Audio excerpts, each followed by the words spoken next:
Hey everyone, welcome back to Corporate Decoder, the place where we break down the confusing world of corporate finance so you don't have to. Today we're diving into Fractyl Health's latest filing, and let's just say they're trying to raise some serious capital. It seems like they're selling more than just stock, but we'll get to that before we dive in. If you want more of these no-nonsense corporate breakdowns, make sure you're subscribed, and hey, we've got a fantastic community over on Discord, linked in the description below where we talk all things finance.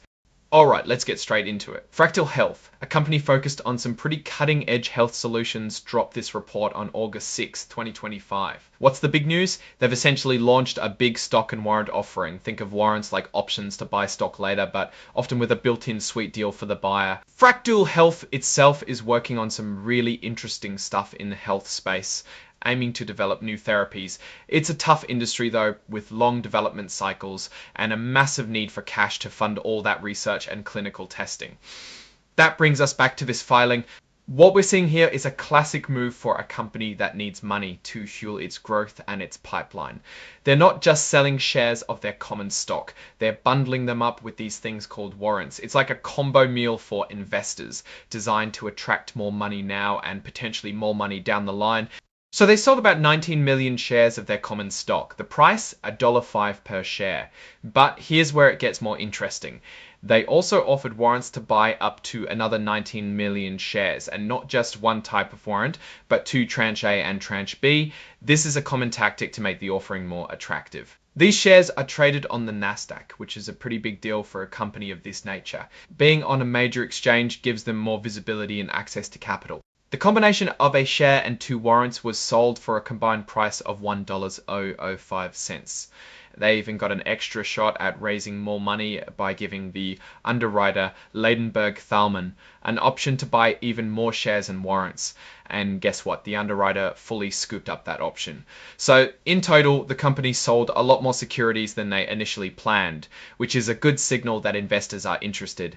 Now, let's talk about the money. After all the fees and expenses, Fractyl Health walked away with approximately $27 million from this offering. That might sound like a lot, but for a biotech company pushing through clinical trials, it's likely just a portion of what they'll need. And here's the kicker. If all those warrants get exercised for cash, the company could potentially bring in another $46 million. That's a pretty significant amount that could really move the needle on their development programs. So what are they doing with this cash infusion? They're putting it towards their Revita and Rejuva pipeline programs, which sounds like their main research and development efforts. Plus, they're keeping some for working capital and general corporate needs. Basically, keeping the lights on and paying the bills. This is standard practice, but it highlights the ongoing need for funding in this sector. Let's look at the specifics of these warrants. The Tranche A warrants have an exercise price of $1.05. They're exercisable starting August 7th, 2025, and they expire 2 years later. But there's a catch, a common feature called a beneficial ownership limitation. This means a holder can't own more than 4.99% or 9.99% or 9.99% or 9.99% or 9.99% or 9.99% or 9.99% of the company's stock if they exercise their warrants. This is designed to prevent any single investor from gaining too much control through these warrants, especially if the stock price goes up significantly.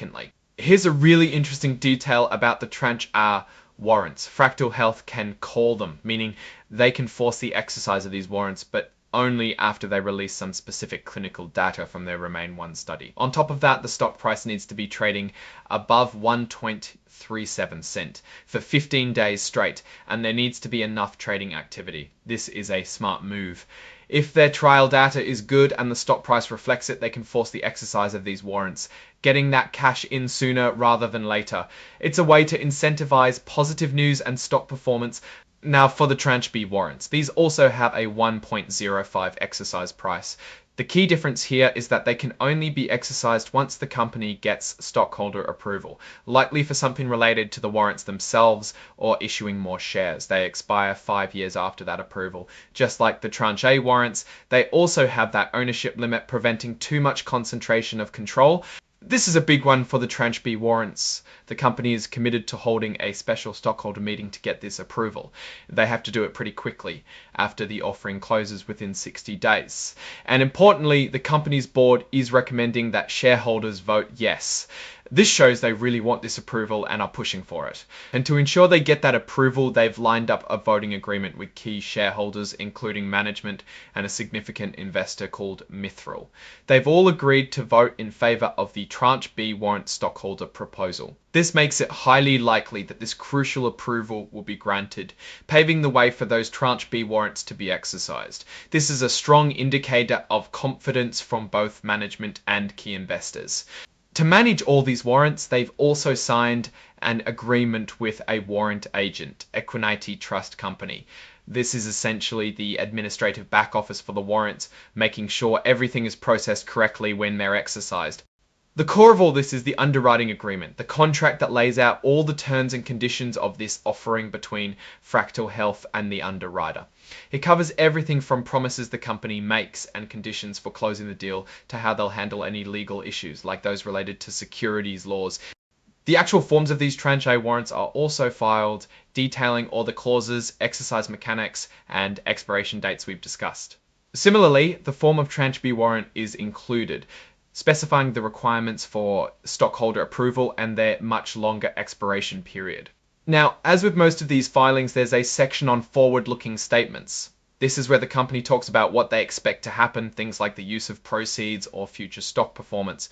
It's really important to remember that these are just expectations, not guarantees. The actual results could be very different due to a whole host of risks.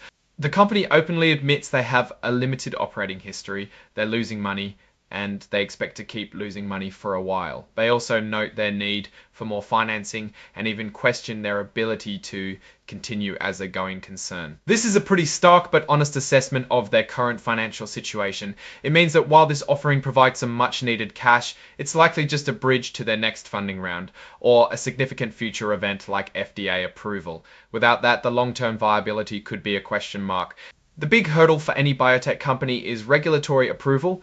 They are very clear that the process is long, unpredictable, and there's no guarantee of approval, or even if approved, that it will be for the exact indication they're seeking. This is a massive risk that investors always need to consider.